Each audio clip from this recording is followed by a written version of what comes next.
What's going on? It's Jeff Newport from ChasingStrength.com. And in today's video, we are going to be covering level 5 kettlebell workout programming samples. Now, if you didn't catch the last video, go back and catch it because we actually defined what the level 5 kettlebell workout programming actually looks like. So there'll be a link either somewhere around here, depending on what my editor does, or at the end of this video. So, you can fast forward and just go click that link and then come back and watch this one. Okay. So that being said, let's actually get into the nitty gritty in this particular video. And we're going to cover off on the actual examples. What do these workouts actually look like? What do these training sessions actually look like? Okay. So I'm just going to call this one vanilla because like vanilla ice cream, it's plain and reliable and pretty much everybody likes it. It'll work for pretty much everybody. Okay. We are going to train for power endurance. And the reason we're going to train for power endurance is because, frankly, it's just one of the smartest and healthiest ways you can train. And when you really stop to think about it, it has a broad application to pretty much every situation that you're going to find yourself in throughout your life, really. So whether you have to go hiking or move some furniture, or you end up doing some wind sprints, or you're wrestling with your kids, power endurance training is going to apply to that. Okay. So that's the goal, power endurance. What are the exercises? We're going to use the clean and jerk. And if you can't jerk, we're going to use the push press. Okay. So clean and jerk, clean and push press. And just as a side note here, because these are level 5 exercises or level 5 programming,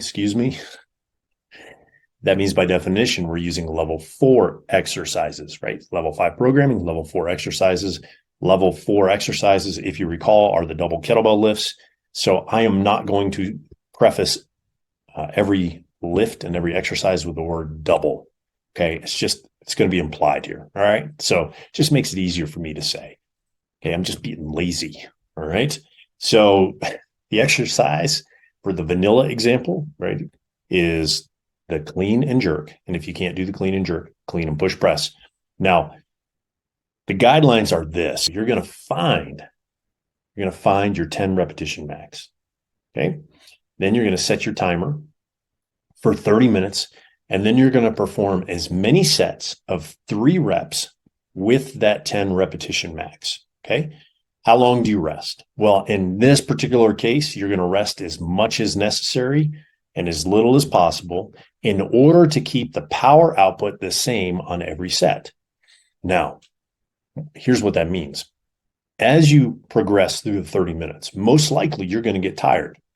And that means if you stuck to a strict training rest period, right? Something like on the minute, for example, or 60 seconds between sets, your technique would probably degrade and your power output would probably diminish because of fatigue. And so that's why we leave an open-ended rest period. Okay.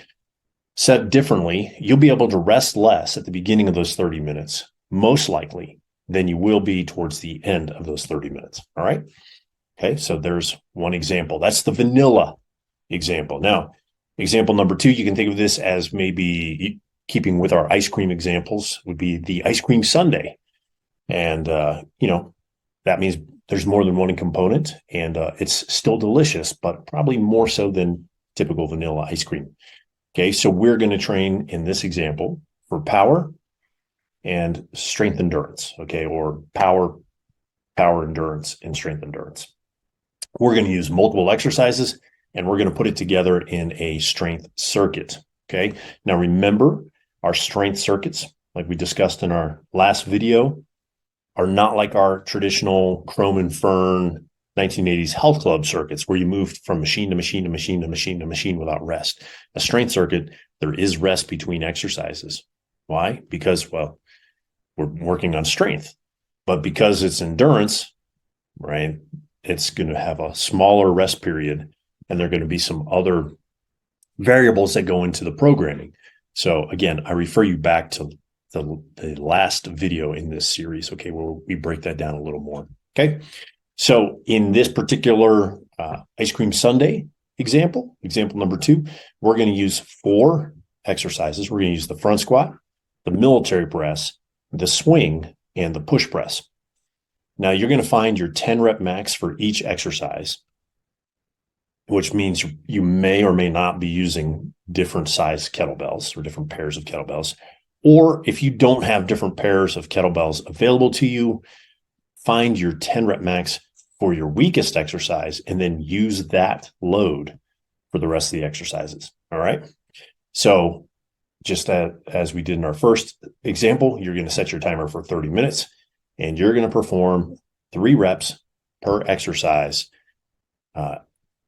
in this circuit, right? Had to be careful how I said that there. Wanted it to come out exactly the way I wanted it to be said. And so what you will do is you will perform 3 reps for each exercise. You will rest as much as you need to, and then you will move on to the next exercise. All right. And you will just do that for the 30 minutes. Again, just like in our last example, the rest periods are not specified. And that's because as you move through the circuit over the duration of 30 minutes, you will accumulate fatigue. And that means your rest periods will need to probably be a little longer. Furthermore, the rest periods don't need to be consistent between exercises. Okay. So this is not a 1-minute rest between each exercise. You may only require 30 seconds of rest, right, between your front squat and your military press. And you may require like 60 to 90 seconds after your push presses before your front squats. Okay. Again, that's just an example. I'm not saying you will or won't. Okay. I just want to lay the groundwork there so that you don't pigeonhole yourself, right, into an unnecessary rest period, which makes the workout or the training session less than favorable as a result. Okay. Hopefully that makes sense. All right. Now, on our last and final example, sticking with our ice cream analogies here, you could think of this as an ice cream cake. And if you've never had one of those, stop this video and go out and get one, and then come back and watch the rest of this video while eating your ice cream cake. And you'll see the difference between ice cream cake, ice cream sundae, and just plain old vanilla ice cream. All right. So this particular workout is a complex, right? Our goal is power endurance and strength endurance. Our exercises, we're going to use multiple exercises. We're going to use the clean, the press, the front squat, the snatch, and the push press. Okay. You are going to use your 12 rep max for your press, not your push press, your press. That will be the weakest exercise in this complex. All right. You are going to perform 3 sets. So remember, a complex.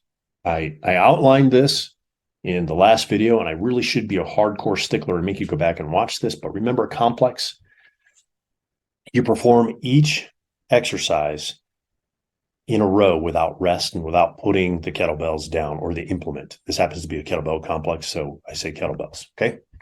So you're going to perform 6 cleans, immediately followed by 6 presses, immediately followed by 6 front squats, immediately followed by 6 snatches, immediately followed by 6 push presses.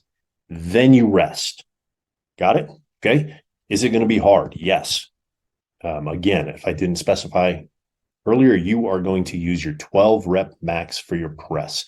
So whatever pair of kettlebells you can press 12 times, that's what you're going to use. Okay. Now the rest for this complex and for this third example is going to be different from the rest periods in our previous 2 examples. Okay. If you're a beginner to complexes, you're going to rest as much as you need, okay, in order to catch your breath, bring your heart rate down, right, get the blood out of your arms and back into the rest of your body. How long is that? As long as it takes, right? I mean, you don't want to go ice cold like a body on a slab in a morgue. You still want to have, you still want to be breathing a little bit, right? But you don't want to be perfectly at rest. So what does that look like for some people? For some people who've never done this, that could be as long as 5 minutes, right? For others, right, it could be less. Just depends on what kind of shape you're in coming into the complexes. Okay. So that's the beginner. The intermediate, you're going to be on a timer, and however long it takes you to do your complex, you're going to rest 4 to 5 times as long. Okay. So if it takes you, we're going to make this easy. I don't want to get into math live on camera. If it takes you 1 minute to do the complex, you're going to rest 4 to 5 minutes, okay, before you do your next set. All right. Now, why is that? Well, again, Fatigue interferes with force production. And when you're fatigued, your technique starts to break down. And when your technique starts to break down, not only is your force reduced, but your chances of injury is greatly increased. And we don't want either of those things, okay? So we want to keep force production high, and we want to keep injuries as far away from you as possible, which is to say we never want you getting injured, okay? So that's beginner, that's intermediate, and advanced. Advanced, your work rest ratio, or your rest between sets, is going to be 1 to 2. So if you take 1 minute to do this complex, you're going to rest 2 minutes between sets. Okay. So there you have it. Actually, this video took a little longer than I thought. I just kind of thought I'd be very straightforward in the explanations, but as we went through, I thought, man, you guys might need to know just a little bit more. So those are our 3 level 5 programming samples for you. So you might be wondering, well, Jeff, which one is the best? Right? Well, the reality is the best. There is no the best. The best is the one that matches your specific goals and your skill level. Well, what do you mean? Well, can you do double snatches? No. Okay, then don't pick a program that has double snatches in there, right? Does that make sense? Okay. Can you do front squats without your knees hurting? Yes. Okay, well, then include a program that has front squats in there, right? Does that make sense? So there is no one best program for everybody all across the board. It's really what's the one best level 5 program style for you. Okay, so hopefully you found this helpful. If you like this concept and you like the idea of the level 5 programs, I'll leave a link below this video where you can grab some if you want, some done for you programs, so you don't have to obviously put a whole lot of brain power in it yourself, right? So thanks again for watching this video. I hope you enjoyed watching it as much as I enjoyed making it. I hope you learned something from it. And if you did, do me a favor, click the like button, leave a comment, hit the subscribe button. And if you really liked it, share it with some of your friends and tell them to hit the like button, leave a comment, and subscribe as well. All right. All right. I will talk to you later, my friend. Stay strong.